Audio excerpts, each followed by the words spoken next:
Good morning, Ellen Garcia at pressure-free.com. Pushing that Ferris wheel. The topic today are dreams. The topic is dreams. Let's get it right. Topic is dreams. That's because I had a dream. So everybody has different sleep patterns. Some people are morning people, some people are late people, some people work night shift and sleep during the day. So we have different patterns, and one of my patterns is that if I'm awakened in my sleep, pretty much at any time, because I usually sleep solidly through, but if I am awakened, I usually have a nightmare in that next time frame. And that happened last night with a huge windstorm come through here in Michigan and more rain. We have a lot of flooding going on. So that played a role in my dream. The brief outline, and most of my dreams, these I would guess call them nightmares. They're not fun dreams, but they have an element of performance in them. And in this case, for my musician friends, one of my past conductors, um, I'm not even supposed to play this concert. I show up in jeans, and they shoved Pulcinella in front of my face and said, "You're going to play the first violin part, and we're not going to use a conductor. Like you're just going to lead this thing." And I'd studied Pulcinella the score, but I never played it. So so definitely that would trigger my stress response in real life, right? And then the stage, there was like a river with these big wooden block things going down in stones, and then a river, and then the audience was on the other side of the river. And so the river's roaring. And at one point in the dream, my violin case, I have my violin, but I don't have my bow. It's my bows are in my violin case, and the violin case is teetering on one of these wood thing and rock, and it's going off into the river. So total nightmare as a performer. Plus, the wind and the rain, so there was that water element. I've had clients ask me, do dreams trigger the stress response? I'm not a scientist, a neuroscientist. I couldn't tell you actually if they do or not. Anecdotally, I could say that probably if you wake up and your heart's racing, your palms are sweaty, like you have some of the same clues that during the day when you're awake, you know that you've triggered the stress response, probably same thing. So, for me, it's definitely like my palms are sweaty. Sometimes my heart will be racing when I come out of the dream, especially because the dream seems to end pretty short, like it just ends. I never played a note. Well, I lost my bows, so I'm not playing a note. Like the concert didn't start. My jeans are wet. I'm sitting on the chair. Like that's how it ended. Um, my answer is usually I'm guessing that you probably do trigger the stress response, and your adrenal glands release those hormones. Because if you have symptoms, that's a sign. Again, a neuroscientist could probably delve into that far better. Um, Regardless, when you wake up, if you've had a nightmare or had a bad dream, um, I think I encourage people just to be super gentle with themselves, like in the beginning of their day, because you could overreact to things very easily. I noticed that for myself. So this morning when I woke up after the dream, I just laid in bed for a little bit. Um, and then when I got up, I was just like moving gently through my house. And that's because one of my symptoms of the stress response is I get uncoordinated. Like this elbow is no longer a funny bone if I hit it. Because I used to just be so uncoordinated and hit my elbow on the fridge in my old house. Like over and over, this elbow would get hit and I'd have bruises. I haven't had a bruise there in so long, which is delightful. When I was flying, I don't know, I'm getting things out of the bin. Somehow I would hit my elbow. Um, so, so, so that was a sign for me. When I wake up out of one of those dreams, I go slow, a little bit slower. Um, that's kind of funny that I mentioned that. Like your body, you can go slower. Most of the people that I coach, just slowness is coming up in my mind. Most of the people that I coach trigger the stress response in a drive. And there was a study done on this that if your commute is more than 15 minutes, you most likely have triggered the stress response at some point. And that was in a car or a bicycle or biking. If you're walking, you're much less apt to. But if you're driving or riding a bike, it's very easy to. You're going to encounter something that can release those hormones. So one of the tips that I will give my clients, especially if they commute every day, they're having to take themselves somewhere or travel, is to drop the speed. If most people speed, right? Let's be honest. Very few people actually drive the speed limit, at least here in West Michigan. I don't know where you live, unless there's cameras. I love driving in New York City now because everybody's going slowly. It's much easier than here, West Michigan. So when you are driving, if you speed, just drop the speed 3 miles per hour, not five, just three. Five is going to feel like too much, and that can trigger your stress response because you're used to going a certain speed. But if you just like if you usually go 80, drop it to 77. If you usually go 75, drop it to 72.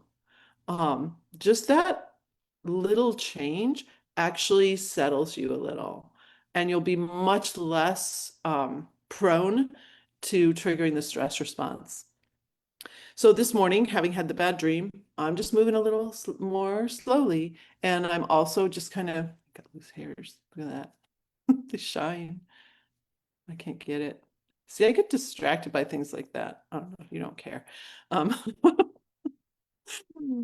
But does that make sense? Like move a little bit slower, give yourself some grace. Yesterday I talked about recovery tools. I have a set of 9 recovery tools when I'm working with my clients. I shared a couple yesterday. Um, you can actually here's just a tool too, because once we've triggered the stress response, you later how you later regret saying something to somebody like, oh, I just shouldn't have said that. It wasn't very nice, or it was rude, or it was pushy. I was impatient. So one of my tools is to just zip my lips. Just be quiet. You don't need to keep blabbing, right? I wanted to tell my husband my dream. He only wants to hear little snippets. He doesn't want me to go into the whole thing, right? So I was very judicious in sharing the things that would make him laugh, actually. So, so getting more quiet is one of my tools, because that just prevents those outbursts or that impatience. Most people, most children in our country and other countries, because we've exported stress around the world, we will wake up children and go, hurry up, we're going to be late. You might say it to your spouse. You might say it to anyone who's in the family and you're trying to get somewhere. It's like, hurry up, we're going to be late. The minute those words come out, people in the house trigger, because like, oh crap, we're going to be late. So now we've got this pattern of triggering the stress response every single morning. So that's why if you have children, they go to school, they take a test. If they're not performing well, many times it's the case that they've already triggered that stress response and they can't access their memory correctly and they can't make good decisions. So they go to take the test and it's brain fog. And they're like, oh, I know this. I know my times tables. I know this, but they can't get the brain to function that way, because in fight or flight, we're not supposed to function that way. We're supposed to react very quickly. We want to get up and run, or we want to fight, or we freeze for a moment. Like a deer will freeze, but notice it freezes and then it runs. So it freezes and then it runs. Possum freezes, turns over, plays dead, pees on itself. These are all things, watching the animal kingdom and how different animals, what happens when they trigger the stress response. It's really pretty interesting. Like if you pick up an amphibian, and I learned this, by the way, it's springtime, the salamanders are going to be out, little baby salamanders. My cousin is, shout out to Bethany, my cousin is a biologist. She's a raptor specialist and general biologist, and she taught me that actually it's not a good idea to pick up amphibians, because the oils in our skin affect their skin. So you should never pick one up just with your fingers, with that actually damages their skin. I believe that's correct. But as a child, I remember picking up things and they would instantly pee. They would instantly pee on my hand.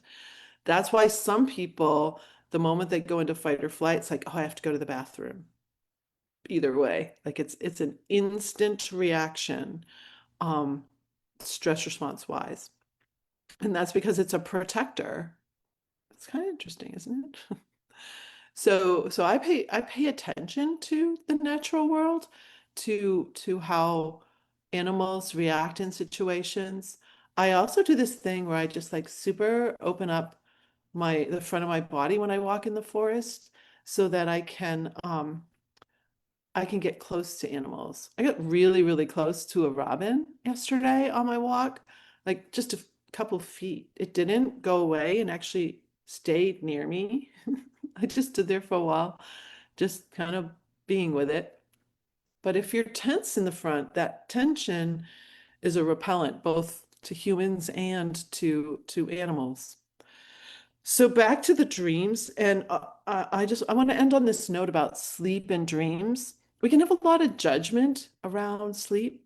Some people require less sleep than others. It changes as we age. So most people, not all, require less sleep as they age. Some people wake up every night in the middle of the night for whatever reason. Some people sleep the whole night through.